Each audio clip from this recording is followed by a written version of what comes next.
विश्व प्रसिद्ध नाड़ी तंत्र विशेषज्ञ वैद्य सत्य प्रकाश आर्य जी, जो नाड़ी वैद्य कायाकल्प के माध्यम से लाखों मरीजों को खुशहाल जीवन प्रदान कर चुके हैं। वैद्य जी नाड़ी देखकर आपके पुराने से पुराने रोग को आयुर्वेद के द्वारा पूर्णतः नष्ट करने का प्रयास करते हैं। वैद्य जी ने आयुर्वेदिक पद्धति को पूर्णतः ग्रहण कर रखा है, जिसके माध्यम से वो मरीजों का सफल इलाज करते हैं। मुख्य रूप से पुराने सिर दर्द, माइग्रेन, सर्वाइकल, जोड़ों का दर्द, गठिया, बाइल, शुगर, ब्लड प्रेशर, अनिद्रा, उदर रोग, चर्म रोग एवं प्रत्येक असाध्य एड्स एवं कैंसर जैसे रोगों को भी आयुर्वेद के द्वारा साध्य किया जा सकता है। यज्जाग्रतो दूरमुदैति मुदैवं तदौ सुप्तस्य तथैवेति दुरंगम ज्योतिषां ज्योतिरेकहं तन्मे मना शिव संकल्पम अस्तु। यह मेरा मन जो सोते हुए जागते हुए हजारों लाखों करोड़ों मील चला जाता है, इतना चंचल है। हे भगवान, मेरे इस मन को कल्याण के रास्ते पर लगाए रखो। इसी कामना के साथ मैं नाड़ी वैद्य कायाकल्प में आप लोगों का स्वागत करता हूं, और स्वागत इसलिए करता हूं कि आप लोग स्वस्थ रहना चाहते हैं। निष्प्रियो न अधिकारी सात, इच्छा रहित कभी भी अधिकारी नहीं होता है। अगर आप में ठीक रहने की इच्छा ही नहीं है तो आप कभी भी स्वस्थ नहीं हो सकते, और अगर आपके अंदर ठीक रहने की इच्छा है, दृढ़ बल है, तो आप अवश्य ही स्वस्थ होंगे। इसको कोई टाल नहीं सकता। जाकी रही भावना जैसी प्रभु मूरत देखी तिन तैसी, मेरे शास्त्रों में भी लिखा हुआ है कि जिसके जैसे विचार होंगे उसके वैसे ही भगवान की उसको मूर्ति दिखाई देगी, उसको वैसी ही उपलब्धि होगी।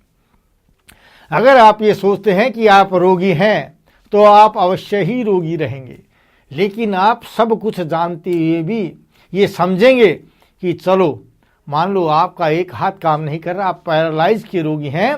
जब आपके मन के अंदर ये भाव हो जाएगा कि चलो अच्छी बात है, मेरा एक हाथ तो ठीक है, मेरी दोनों टांगें तो ठीक हैं, मेरा दिमाग तो ठीक है, उन ठीक चीज़ों को मन में लेकर के दृढ़ विश्वास के साथ जब अपने जीवन का यापन करेंगे तो शायद वो पैरालाइज के द्वारा खराब हुई बाजू भी आपका कुछ नहीं बिगाड़ पाएगी।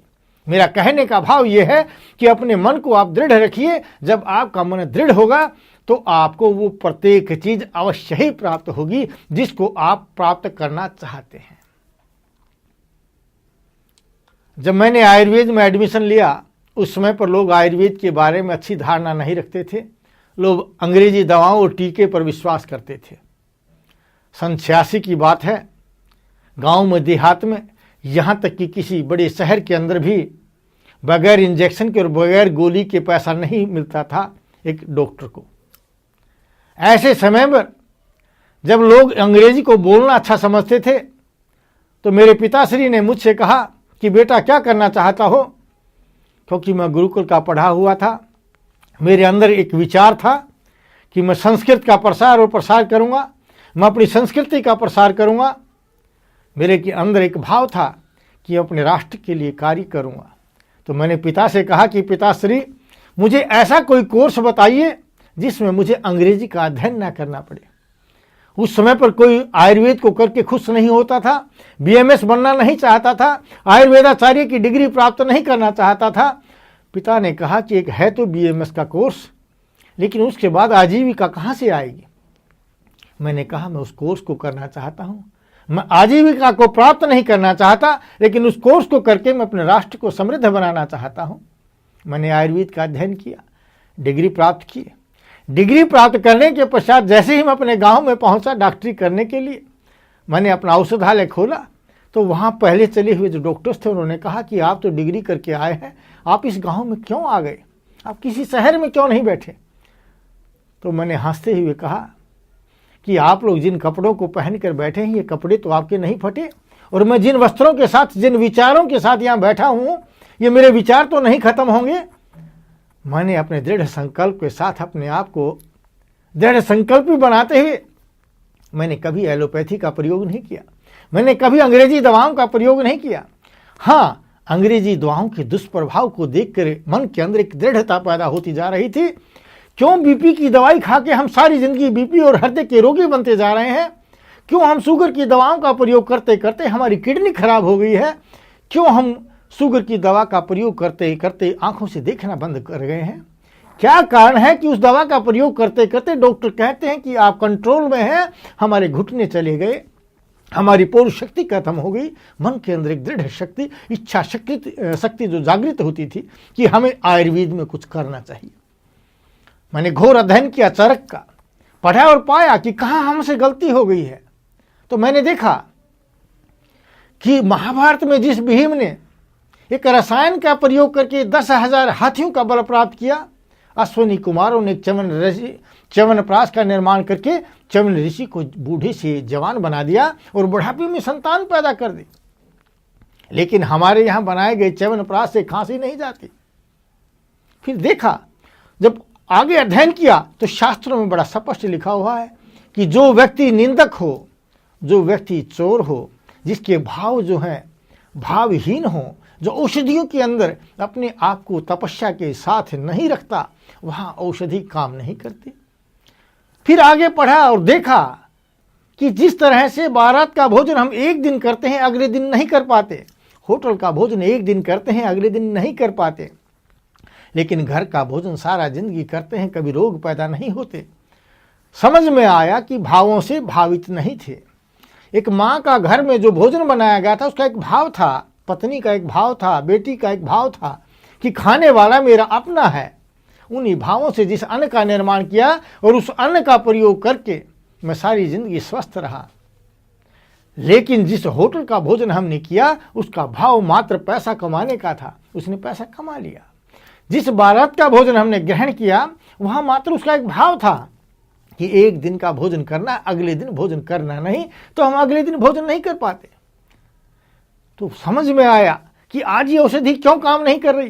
क्योंकि जब एक फार्मेसी औषधि निर्माण करती है तो वहाँ एक बोर्ड बैठता है, वो एडवाइजरी बोर्ड कहते हैं उसको, वो उनको एडवाइज करता है कि किस चीज़ से आप पैसा कमा सकते हैं। वो इस चीज़ पर ध्यान नहीं देते, वो कहते कि अच्छी बढ़िया इसकी पैकिंग कीजिए, अच्छा सा इसको रेट लगा दीजिए, कई इस पर एडवर्टाइजमेंट पर पैसा खर्चिए, तब जाकर के, क्योंकि उनका पूरा का पूरा विचार ये होता कि हमने पैसा प्राप्त करना है, पैसा पैदा करना है। इसलिए आप मेडिकल साइंस में आज 85% बिजनेस जो है मेडिकल साइंस का होता है, लेकिन वो सारा का सारा पैसा अंग्रेजी दवाओं के द्वारा बाहर विदेश में चला जाता है। आप उस पैसे को भी खर्चते हैं, स्वास्थ्य में रोग भी पैदा करते हैं और शांतिमय जीवन का यापन भी नहीं कर रहे। लेकिन अगर हम यहाँ समझ में आया कि हमारे यहाँ क्यों निर्माण नहीं हो रहा, क्योंकि वैद्य नहीं रहे। वेति वैद्य, वैद्य उसको कहते थे जो जानता था।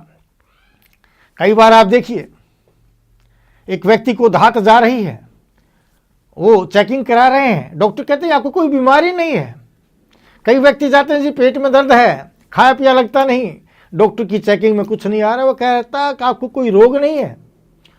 कोई व्यक्ति कहता मेरा शरीर में दर्द रहता है, सारा शरीर गांठें दर्द करती है, लेकिन आर फैक्टर पॉजिटिव नहीं आ रहा, तो कहते हैं जी आपको कोई रोग नहीं।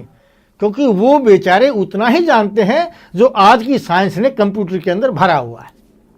लेकिन एक वैद्य नाड़ी देख करके ये देखता है कि कौन सी प्रकृति का ये व्यक्ति है, कौन से रोग की, कौन से दोष की अधिकता हो गई है और इस दोष से कौन सा रोग पैदा हो गया है और उसके कारण इसके अंदर क्या दोष पैदा हो रहे हैं। वो जान करके अपने नाड़ी परीक्षण के द्वारा अपनी औषधियों का निर्माण करता था। और जब वह औषधि का निर्माण करता था तो उसके अंदर एक भाव होता था, सर्वे भवन्तु सुखिनः सर्वे सन्तु निरामया सर्वे भद्राणि पश्यन्तु मा कश्चिन् दुःख भाग भवेत्, कि सभी व्यक्ति स्वस्थ रहें, सभी व्यक्ति रोग रहित रहें। जब इस भाव के साथ वह अपनी औषधि का निर्माण करता था, उस वैद्य के अंदर यह भाव नहीं होता था कि मेरा पड़ोसी क्या कह रहा है, मेरे साथ वाला क्लिनिक वाला किस रोग को दे रहा है, वो क्या हमारी औषधियों के बारे में कह रहा है। जैसे कि आज अंग्रेजी दवाओं वालों का एक बड़ा ही प्रचार हो गया है, वो कहते देसी दवाई खा ली तो हमारी औषधि काम नहीं करेगी, हमारी मेडिसिन काम नहीं करेगी। लेकिन हम कहते हैं हमारी औषधि के साथ आप चाहे एलोपैथी का प्रयोग कीजिए, हमारी औषधि के साथ चाहे आप हेमोपैथी का प्रयोग कीजिए, हमारी औषधि के साथ चाहे किसी भी अन्य पैथी का प्रयोग कीजिए, हमारी औषधि अवश्य ही काम करेगी, क्योंकि मेरी औषधि भावों से भावित है, मंत्रों से अभिमंत्रित है। मेरी औषधि वो आहार है, आहार के साथ आप कुछ भी चीज ग्रहण कर सकते हैं। इसलिए फिर कैसे आपने सोच लिया कि हमारी औषधि काम नहीं करेगी? उसका सही ढंग से जब मैंने अध्ययन किया तो पता चला कि बनाने वाले के भाव नहीं थे। तो हमने खुद अपनी औषधि रसायनशाला का निर्माण किया, औषधालय का निर्माण किया। हम खुद अपनी औषधियों का निर्माण करते हैं, रोजाना यज्ञ करते हैं, बनाने वाले कर्मचारी भी यज्ञ करते हैं। जब यज्ञ के द्वारा देवों को अभितृप्त करके, हविषाओं के द्वारा, संविधाओं के द्वारा उनको तृप्त करा करके जिन भावों के साथ औषधि का निर्माण किया, उस औषधि ने वास्तव में वही काम किया जो महाभारत के भीम ने किया था, वही कार्य किया जो च्यवन ऋषि ने खाकर प्राप्त किया था। ओजोस्पर्म के रोगी हमारे पास आते हैं, कीटाणु बन जाते हैं। निसंतान रोगी आते हैं, संतान को प्राप्त कर जाते हैं। हृदय रोगी आते हैं, कहते जी हृदय काम नहीं कर रहा। हम कहते 2 महीने औषधि का प्रयोग कीजिए। अगर आपका हृदय 15% काम कर रहा है तो 85% काम करने लग जाएगा, चाहे आप 90 वर्ष के क्यों ना हो, और कर रहे हैं। शुगर के रोगी आते हैं, कहते हैं वैद्य जी मैंने तो सब कुछ छोड़ दिया है, फिर भी घुटनों की जान निकल गई, आंखें चली गई हैं, मेरा पोलू शक्ति खत्म हो गई है, मेरी पेट ठीक ही नहीं रहता कभी भी। इतनी बड़ी समस्याएं लेकर के, इतना बड़ा परहेज करके भी तो हम हंस करके कहते हैं जी जीना है तो खा पी करके तो मर लो, मरना ही है तो खा पी करके तो मर लो। सब चीज़ों का परहेज कर रहे हो, फिर भी आप ठीक नहीं रहे। 15 दिन मेरे अनुसार चल करके देखिए। अगर 15 दिन में आपके घुटनों का दर्द चला जाए, आपको नींद अच्छी आ जाए, आपका पेट साफ हो जाए और आपका शुगर भी ना बढ़े, तो आपको मुझ पर विश्वास करना चाहिए। कहते हैं वैद्य जी आप बात तो ठीक कह रहे हैं। तो हम फिर उनको कहते हैं कि देखो हम तो आपको दूध में मिश्री डालकर पिलाएंगे, हम आपको लड्डू खिलाएंगे, लेकिन चाय की पत्ती और कॉफ़ी को बंद करेंगे। जब आप चाय की पत्ती का और कॉफ़ी को बंद करेंगे तो हम आपके हृदय रोग से मुक्त कर देंगे, हम आपको शुगर से मुक्त कर देंगे, हम आपके बीपी को ठीक कर देंगे, हम आपकी पथरी को बगैर ऑपरेशन के बाहर निकाल देंगे। बहुत से लोग कहते हैं जी गाल ब्लैडर की पथरी तो निकलती ही नहीं। हम कहते हैं गाल ब्लैडर की पथरी डिजॉल्व हो जाती है, किडनी की पथरी डिजॉल्व हो जाती है, कभी ऑपरेशन की आवश्यकता ही नहीं है। बगैर आवश्यकता, बगैर काम के अगर आप अपने शरीर को कटवा डालते हैं तो टूटे पे जुरे नहीं, जुरे गांठ पड़ी जाए। छोटा सा ऑपरेशन भी आपके शरीर में बहुत ज़्यादा नुकसान पहुंचाता है। उस नुकसान पर पहुंचने से पहले आप एक बार हमारे द्वारा बनाई गई औषधियों का प्रयोग करके देखिए। महाराजा अजमेर स्वास्थ्य मंदिर के द्वारा जिन औषधियों का निर्माण किया जा रहा है, इसलिए हमने अपनी फार्मेसी का नाम आयुर्वेद फार्मेसी नहीं रखा, हमने रखा है महाराजा अजमेर स्वास्थ्य मंदिर। एक ऐसा मंदिर जिसमें लोगों के स्वास्थ्य की कामनाएं की जाए। आज वो मंदिर नहीं है जो लाखों और करोड़ों रुपए की इनकम पैदा करता है। तो हम आपको बताएंगे हमारे महाराजा अजमेर स्वास्थ्य मंदिर में बनने वाली औषधि और उनके गुणों को। बने रहिए टीवी स्क्रीन के साथ। समय एक छोटे से ब्रेक का।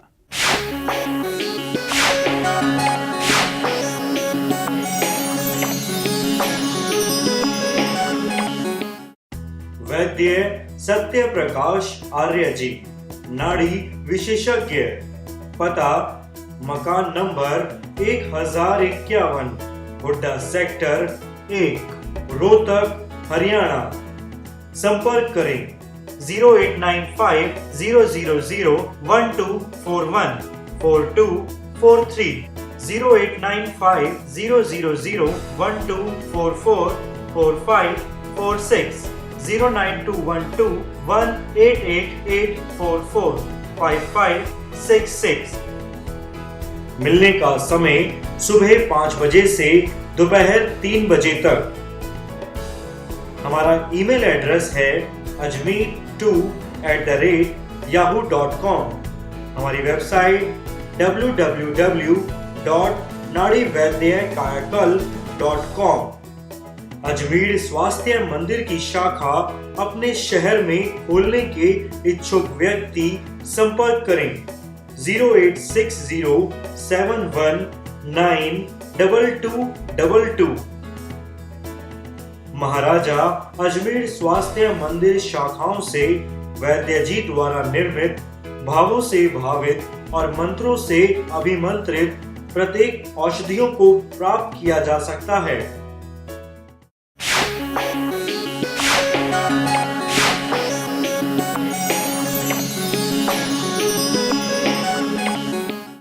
पुनः कार्यक्रम में आपका स्वागत है। तो हम बात कर रहे थे कि महाराजा अजमेर स्वास्थ्य मंदिर में हमने किन औषधियों का निर्माण किया है और कहाँ से आप इसको प्राप्त कर सकते हैं। महाराजा अजमेर स्वास्थ्य मंदिर में जो औषधियाँ बनाई गई हैं वो अतुलनीय हैं, क्योंकि हमने भावों से भावित करके, मंत्रों से अभिमंत्रित करके इन औषधियों का निर्माण किया है। जाकी रही भावना जैसी, प्रभु मुहूर्त देखी तिन्हें तैसी। आपने इतिहास में पढ़ा होगा कि जैसे जिसके विचार होते हैं वैसे ही प्रभु के दर्शन करता है। लेकिन एक छोटा सा बच्चा, चाहे वह काला हो चाहे गोरा हो, बड़ा सुंदर दिखाई देता है, क्योंकि उसके अंदर विचार नहीं होते। वो बड़ा निर्मल भाव का होता है, किसी से द्वेष नहीं रखता, इसलिए वो बड़ा सुंदर दिखाई देता है। लेकिन आगे जैसे हम बड़े हो जाते हैं हमारा चेहरा कुरूप हो जाता है। जब हम निंदक बन जाते हैं हमारी स्थिति भयंकर हो जाती है। आप लोग बहुत से जो हमारे यहाँ आए होंगे तो रास्ते में बहुत से कुटैब व्यक्ति हमारे पड़ोस में आपको मिले होंगे। जो निंदक हैं उनकी शक्ल आपको ऐसी मिलेगी जैसे टीबी के रोगी हों। वो ऐसे जले हुए मिलेंगे, भुने हुए मिलेंगे। उनके चेहरे पर कोई ओज नहीं दिखाई देगा, क्योंकि उनका सारा समय निंदा में व्यतीत होता है। ऐसे ही अगर आप अपने आप को कुरूप बनाना चाहते हैं तो आप भी निंदा कीजिए। लेकिन अगर आप स्वस्थ रहना चाहते हैं, निर्मल बनना चाहते हैं, तो मनों के भाव को उज्जवल कीजिए। अगर आप किसी वैद्य के पास जाते हैं, वो पहले बुझा हुआ हो, टीबी जैसा रोगी दिखाई दे रहा हो, अंग भंग हो, विकृत हो, तेज न दिखाई दे, क्या आपकी इच्छा करेगी वहां से औषधि लेने की? क्योंकि उसके मन के भाव से ही आप उसका चरित्र पढ़ सकते हैं। उसके चरित्र का ज्ञान आप चेहरे को देखकर कर सकते हैं। इसलिए मैं आपको बता रहा हूं, क्योंकि आप लोग तो आते रहे हैं और आएंगे भी।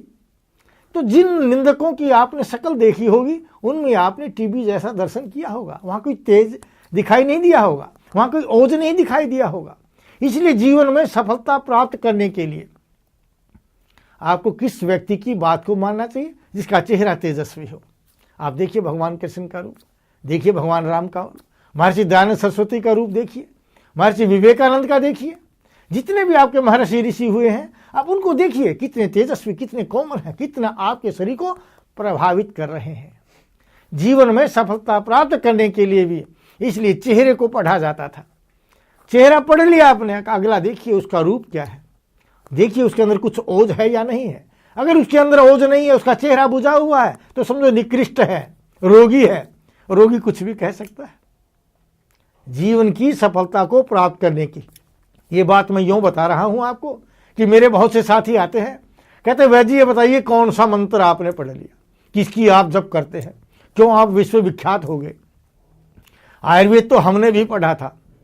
तो मैं बड़े दाव के साथ कहता हूं कि मैंने आयुर्वेद को पढ़ा नहीं, मैंने आयुर्वेद में कढ़ा हूं। मैंने आयुर्वेद का घोर अध्ययन करके उसके अनुरूप औषधियों का निर्माण किया है, और आप भी उसका कीजिए। इसलिए मैं औषधियों पर, क्योंकि मैंने कोई खोज नहीं की, मैंने जो मेरे शास्त्रों में लिखा है उन औषधियों का उसी ढंग से निर्माण किया है। मैंने कोई अपनी औषधि पेटेंट नहीं कराई। मैं सभी वो औषधियां बनाता हूं जो मेरे चरक और सुश्रुत में लिखी हुई है, क्योंकि उनसे ज्यादा बड़ा साइंटिस्ट मैं नहीं हो सकता, और ना कोई होगा, न भूतो न भविष्य। उनसे ज्यादा तगड़ा कोई वैज्ञानिक नहीं बन सकता। वो चरम सीमा का विज्ञान था। हम तो उसके अनुसार अगर औषधि का निर्माण कर लें यही काफी है। तो उसमें लिखा है जैसे औषध को, रोगी को दर्शनम सपर्शनम पर्शनम, कि किसी भी रोगी को जानने के लिए 3 चीजों की आवश्यकता है। दर्शनम दर्शन करके, सपर्शनम स्पर्श करके, और पर्शनम पर्शन करके। तो दर्शन करके जिस तरह से हम रोगी को जान लेते हैं, आप अपने जीवन में सफलता को प्राप्त करने के लिए अगले के चेहरे को देखकर जान सकते हैं कि जैसा बुझा हुआ वैसा ही बुझा कार्य बताएगा, जैसा ही निखरा हुआ है वैसा ही कार्य बताएगा।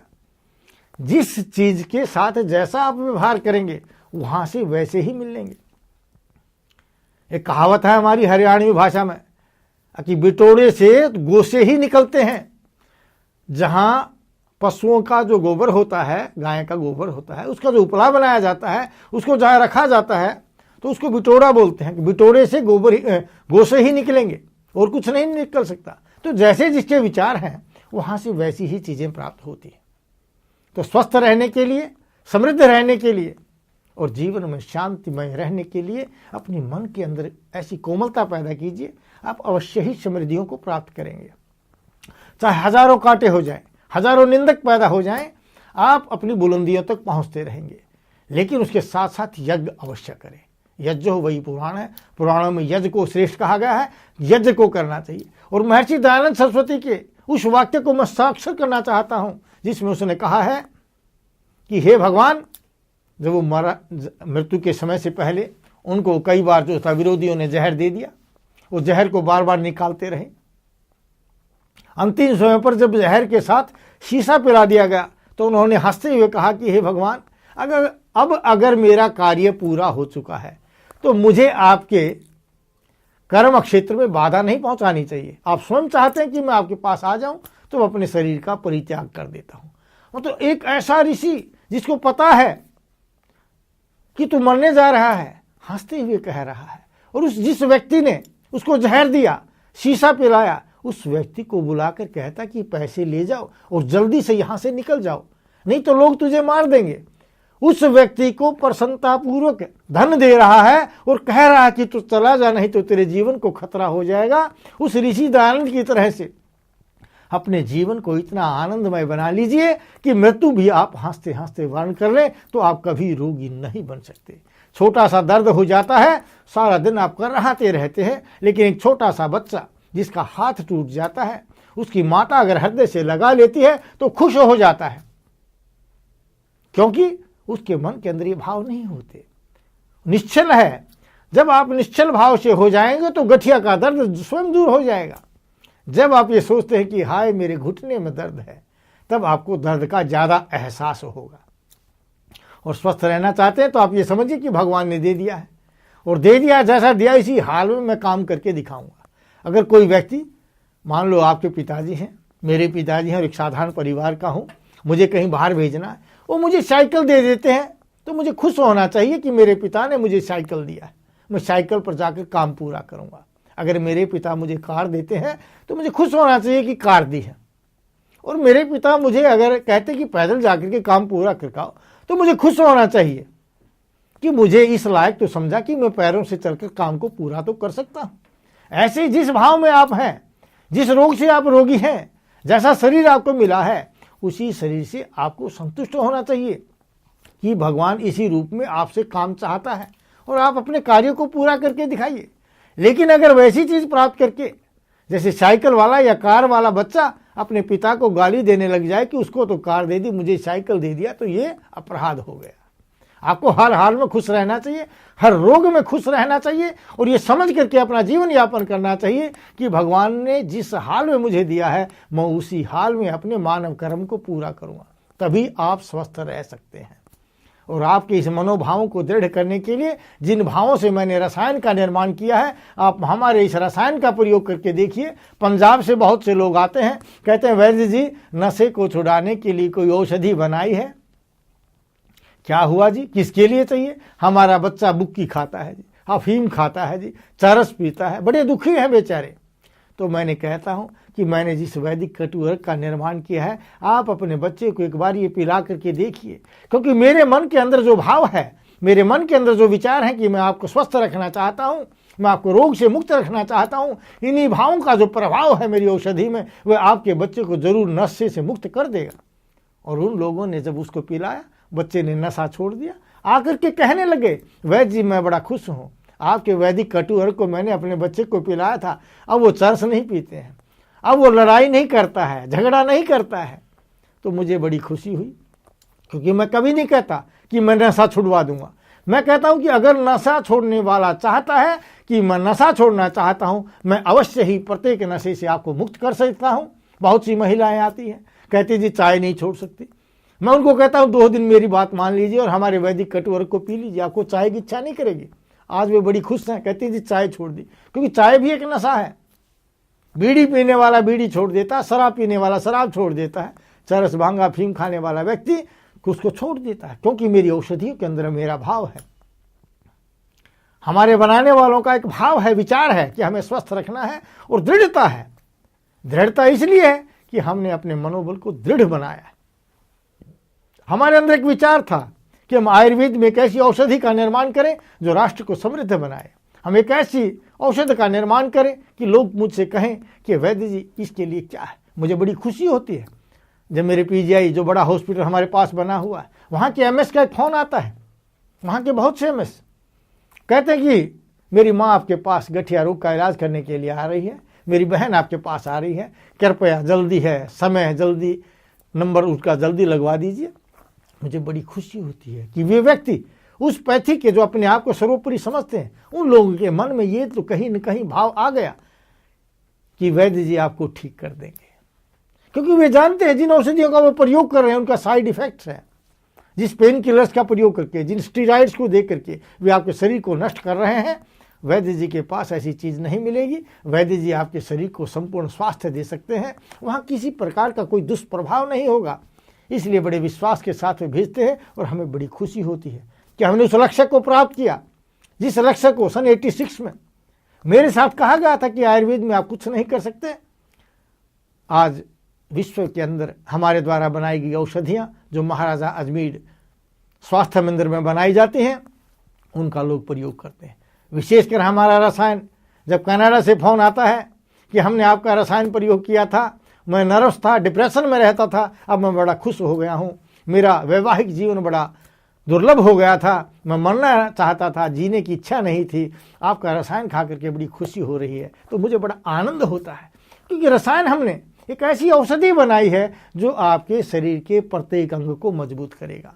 अगर आप कहते हैं कि आपका दिमाग काम नहीं कर रहा, आपकी याददाश्त कमज़ोर हो गई है, तो आप रसायन का प्रयोग करके देखिए। अगर आप कहते हैं कि आपका हाथ काम नहीं कर रहा, आप कुश्ती लड़ते हैं, पहलवान हैं, आप उसको खा करके देखिए। पहलवान के अंदर ज़्यादा ताकत आ जाए, अगर आप दौड़ने वाले हैं, दौड़ में आपका स्टेमिना बन जाए, प्रत्येक चीज़ को मजबूत करता है। क्योंकि दीप्त अंतरग्नि परिशुद्ध कोष्ठ प्रत्यग्र धातु बलवर्णास्थ दृढ़े इंद्रिय मंद जरह नित्य रसायन से भी पुरुषो प्रतिष्ठा है। शास्त्रों में कहा गया है कि यह बुढ़ापे को दूर कर देता है, आपकी इंद्रियों को दृढ़ कर देता है। जब आपकी इंद्रियां दृढ़ हो जाएंगी तो शरीर में कोई रोग पैदा नहीं होता। लेकिन जिस तरह से किसान खेत में बीज बोता है, पहले खेत को तैयार करता है, इसलिए रसायन का प्रयोग करने से पहले या रसायन के साथ आप वैदिक कटुवर्क का अवश्य प्रयोग कीजिए, क्योंकि वैदिक कटुवर्क आपके पेट को साफ करता है। और अब आप जो खा रहे हैं, पी रहे हैं, वो मात्र आमाशय में जो प्रयोग हो रहा है उसका प्रयोग कर रहे हैं। बाकी आपकी आंत तो बड़ी खराब है। जब तक इस 32 फुट लंबी आंत को आप साफ नहीं करेंगे तो खाए हुए भोजन से आपको पूर्ण आहार नहीं प्राप्त होगा। इसलिए कभी विटामिन डी कम हो जाता है, कभी सी कम हो जाता है, कभी कैल्शियम कम हो जाता है। लेकिन एक छोटा सा बच्चा जो दूध पीता है, दूध से सारी चीज़ें मिलती हैं, क्योंकि उसकी आंतें बड़ी साफ हैं, मजबूत हैं। तो ऐसे ही आपकी आंत को साफ करने के लिए, मजबूत करने के लिए हमने वैदिक कटोर का निर्माण किया है, और आपके शरीर को बलिष्ठ बनाने के लिए रसायन का निर्माण किया है। इस रसायन का प्रयोग कीजिए लखनऊ के नवाबों की तरह से, कैनेडियन लोगों की तरह से, अमेरिकन लोगों की तरह से, क्योंकि आप भारत के रहने वाले हैं, आप मेरे राष्ट्र के रहने वाले हैं, आप आर्यवर्त के रहने वाले हैं। और हमारी औषधियों से जो भाव आपको पैदा होंगे वो भी आर्यवर्त जैसे ही होंगे। गच्छामि पुनर्मिलनाय, जा रहा हूँ दोबारा मिलने के लिए, इसी भाव के साथ कि आप सभी स्वस्थ रहें, अपने परिवारजनों को स्वस्थ रखें, भारतवर्ष को स्वस्थ रखें। जय हिंद, जय भारत। वैद्य सत्य प्रकाश आर्य जी, नाड़ी विशेषज्ञ, पता मकान नंबर 1051, हुड्डा सेक्टर 1, रोहतक, हरियाणा। संपर्क करें 0895 000 1241 4243, 0895 000 1244 4546, 09212 188844 5566। मिलने का समय सुबह 5 बजे से दोपहर 3 बजे तक। हमारा ईमेल एड्रेस है ajmer2@yahoo.com। हमारी वेबसाइट www.nadivaidyaKayakal.com। अजमेर स्वास्थ्य मंदिर की शाखा अपने शहर में खोलने के इच्छुक व्यक्ति संपर्क करें 08607192222। महाराजा अजमेर स्वास्थ्य मंदिर शाखाओं से वैद्य जी द्वारा निर्मित, भावों से भावित और मंत्रों से अभिमंत्रित प्रत्येक औषधियों को प्राप्त किया जा सकता है।